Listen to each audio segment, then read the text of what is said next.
تھا۔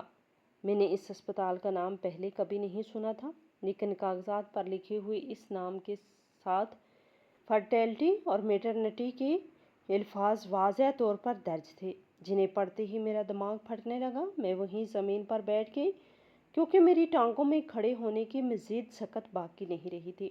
میں نے کانپتے ہاتھوں سے اپنا موبائل فون اٹھایا اور اس شفا خانے کا نام انٹرنیٹ پر تلاش کرنا شروع کیا۔ چند ہی سیکنڈز میں اس جگہ کی تمام تفصیلات میرے سامنے آ گئی۔ یہ کوئی عام اسپتال نہیں تھا، بلکہ شہر کے سب سے مہنگے اور خفیہ کلینکس میں سے ایک تھا، جہاں وہ لوگ جاتے ہیں جو قدرتی طریقے سے اولاد پیدا نہیں کر سکتے تھے، اور وہاں پیسوں کے بدلے دوسری عورتوں کی کوکھ خرید کر بچے پیدا کروائے جاتے تھے، جیسے آج کل کی زبان میں سروگیسی کہا جاتا ہے۔ میں نے ان ٹرانزیکشن کی تاریخوں کو غور سے دیکھا۔ وہ پچھلے 8 مہینے سے باقاعدگی سے اس شفا خانے کو بھیجے جا رہے تھے۔ میرا سارا جسم خوف اور غصے کی وجہ سے کانپ رہا تھا۔ میں نے اس کھاتے کی تمام تفصیلات کو اپنے سامنے بچھا لیا اور ایک ایک چیز کا باریک بینی سے جائزہ لینا شروع کیا۔ مجھے اب وہ سارا کھیل سمجھ آنے لگا تھا جو پچھلے کئی مہینوں سے میرے گھر کی ان 4 دیواریوں کے اندر میرے ساتھ کھیلا جا رہا تھا۔ میری آنکھوں کے سامنے سے وہ تمام پردے ہٹ چکے تھے جو میرے شوہر نے اپنے نام نہاد محبت اور ہمدردی کے نام پر میرے آگے ڈال رکھے تھے۔ میرے سامنے میری زندگی کا سب سے بھیانک اور گندا راز پوری طرح کھل چکا تھا۔ میرے شوہر کو یہ بات پوری طرح یقین ہو چکی تھی کہ میں اسے کبھی اولاد کی خوشی نہیں دے سکتی۔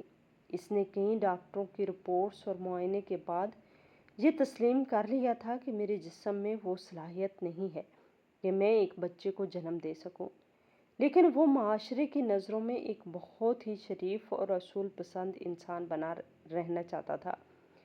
وہ دوسری شادی کی بدنامی سے ڈرتا تھا، کیونکہ اگر وہ دوسری شادی کرتا تو معاشرے اور خاندان کے لوگ اس پر باتیں بناتے اور اس کی وہ فرشتہ صفت تصویر داغدار ہو جاتی جو اس نے سب کے سامنے بنا رکھی تھی۔ اس نے بہت ہی خوفناک اور غلیظ منصوبہ بنایا جس کی بھنک اس نے مجھے بھی نہیں پڑنے دی۔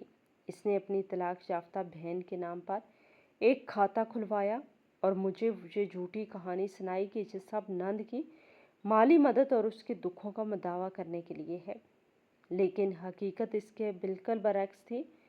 وہ نند کو اور اس کی بے بسی کو صرف ایک ڈھال کے طور پر استعمال کر رہا تھا تاکہ مجھ پر اور خاندان والوں پر کوئی شک نہ گزرے۔ وہ اس کھاتے کے ذریعے اپنے کالے کرتوت چھپا رہا تھا۔ وہ لاکھوں روپے جو وہ ہر مہینے اس کھاتے میں جمع کرواتا تھا، وہ نند کے راشن یا کپڑوں کے لیے نہیں تھے، بلکہ وہ دراصل اس خفیہ کلینک اور ایک ایسی نامعلوم عورت کو ادا کیے جا رہے تھے جس کی کوکھ اس نے اپنے بچے کے لیے کرائے پر لی تھی۔ وہ پیسے ایک ایسے گندے سودے کی قسطیں تھیں جو اس نے میری پیٹھ پیچھے کیا تھا۔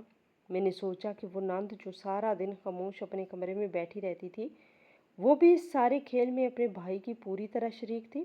وہ دونوں بہن بھائی مل کر مجھ سے ایک بہت بڑا جھوٹ بول رہے تھے اور میں ایک بیوقوف اور ساری عورت کی طرح ان کے بچھائے ہوئے جال میں پھنسی ہوئی تھی، اور وہ ہر روز ان کے لیے دعائیں مانگتی تھی۔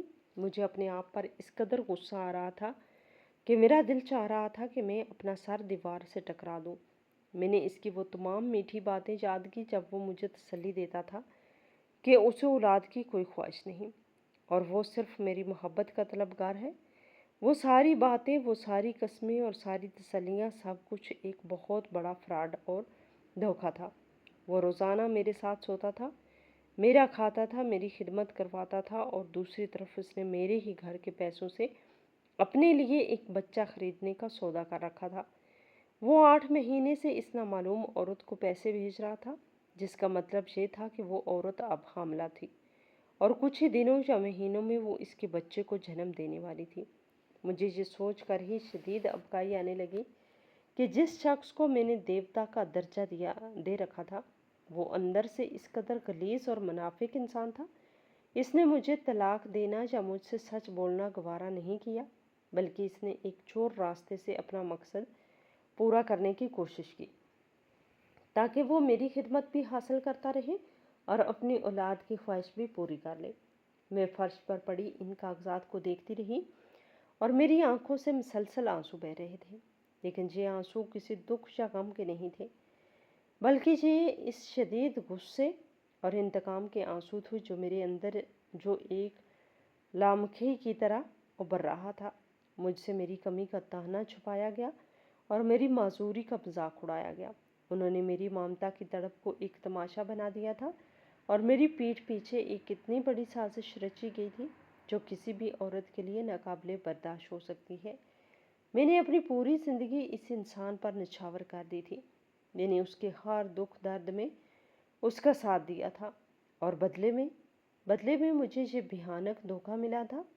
میرے ذہن میں وہ تمام منظر گھوم رہے تھے جب میں راتوں کو اٹھ کر اس کے لیے پانی لاتی تھی، جب میں اس کے کپڑے استری کرتی تھی اور جب میں اس کی بہن کی خدمت کرتی تھی۔ وہ سب میری سادگی اور میرے اندھے اعتماد کا ناجائز فائدہ اٹھا رہے تھے۔ میں نے فرش سے اٹھ کر تمام کاغذات کو اکٹھا کیا اور انہیں مضبوطی سے اپنے ہاتھ میں پکڑ لیا۔ اب میرے اندر کی وہ روتی اور سسکتی ہوئی عورت مر چکی تھی۔ وہ ایک جگہ ایک انتہائی مضبوط اور غصے سے بھری ہوئی عورت نے لے لی تھی۔ میں نے فیصلہ کر لیا تھا کہ میں اب اس گھر میں ایک لمحہ بھی مزید نہیں گزاروں گی اور اس شخص کی شکل بھی نہیں دیکھوں گی جس نے میری روح کو اس قدر بری طرح چھلنے کیا ہے۔ میں اپنے کمرے کی طرف بڑھی اور اپنی الماری کھول کر اس سے اپنا سارا ضروری سامان نکالنا شروع کر دیا۔ میں نے اپنے کپڑے، اپنے زیورات اور وہ تمام چیزیں جو میری اپنی تھیں ایک بڑے سوٹ کیس میں ڈالنا شروع کر دی۔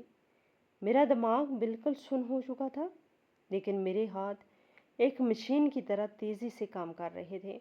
مجھے بس اس گھر کی چار دیواری سے باہر نکلنا تھا جو اب ایک قید خانہ اور ایک منافقوں کا اڈہ لگ رہا تھا۔ میں نے اس نند کے کمرے کی طرف بھی ایک نظر ڈالی جس کا دروازہ بند تھا اور وہ اندر سکون کی نیند سو رہی تھی۔ مجھے اس پر بھی اتنی ہی نفرت آ رہی تھی جتنی اپنے شوہر پر، کیونکہ اس نے بھی ایک عورت ہونے کے باوجود میرا درد نہیں سمجھا اور اپنے بھائی کے اس غلیظ جرم میں اس کے برابر کی شریک بنی رہی۔ میں نے اپنا سوٹ کیس تیار کیا اور اسے دروازے کے پاس لا کر رکھ دیا۔ میں نے وہ بینک کی اسٹیٹمنٹ والے کاغذات اور اسپتال کی وہ تمام تفصیلات جو میں نے انٹرنیٹ سے نکالی تھی انہیں ایک لفافے میں ڈال کر میز کے بالکل بیچ میں رکھ دیا تاکہ وہ جب گھر آئے تو اسے پتہ چل جائے کہ اس کا سارا مکرو کھیل اور اس کی منافقت بے نقاب ہو چکی ہے اور میں اس کا کچا چھٹا جان چکی ہوں۔ میں نے ایک گہری سانس لی اور اس گھر کی دیواروں کو آخری بار دیکھا جہاں میں نے اپنی زندگی کے کئی قیمتی سال برباد کیے تھے اور جہاں میں نے ایک شراب کے پیچھے اپنی جوانی گنوا دی تھی۔ اب میں اس شخص کے آنے کا انتظار کر رہی تھی تاکہ میں اس کے منہ پر یہ ساری حقیقت مار سکوں اور اس کے اس منافقانہ چہرے سے شرافت کا وہ لبادہ نوچ سکوں جو اس نے اتنے سالوں سے اوڑھ رکھا تھا۔ میں اپنے سامان کا بکس دروازے کے پاس رکھے صوفے پر خاموشی سے بیٹھی تھی اور میرے اندر کا طوفان اب ایک سرد اور خوفناک خاموشی میں بدل چکا تھا۔ شام کے سائے گہرے ہونا شروع ہو گئے تھے اور گھر کے اندر کا اندھیرا میرے دل کے اندھیرے سے مل کر ایک عجیب سی وحشت پیدا کر رہا تھا۔ میں نے جان بوجھ کر کمرے میں بتی نہیں جلائی تھی کیونکہ میں چاہتی تھی کہ وہ شخص جب اندر آئے تو اسے اس بات کا احساس ہو کہ اس گھر کی روشنی اب ہمیشہ کے لیے بجھ چکی ہے۔ میرا سارا دھیان بیرونی دروازے کی طرف تھا اور میرے کان اس کی قدموں کی آہٹ سننے کے لیے بےتاب تھے۔ میرا دماغ بار بار ان تمام سالوں کا حساب کر رہا تھا جو میں نے اس منافق انسان کی خدمت میں گزار دیے تھے۔ میں نے اپنی جوانی، اپنی خوشیاں اور اپنی ہر خواہش اس شخص کے قدموں میں نچھاور کر دی تھی، لیکن بدلے میں مجھے صرف ایک کھوکھلا اور جھوٹا رشتہ ملا تھا۔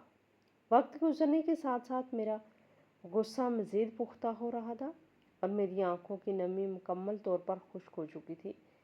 اب مجھے اس پر یا اپنے آپ پر کوئی رونا نہیں آ رہا تھا، بلکہ مجھے ایک عجیب سی طاقت محسوس ہو رہی تھی جو مجھے اس رشتے کی زنجیریں توڑنے پر مجبور کر رہی تھی۔ آخر کار کئی گھنٹوں کی طویل اور اذیت ناک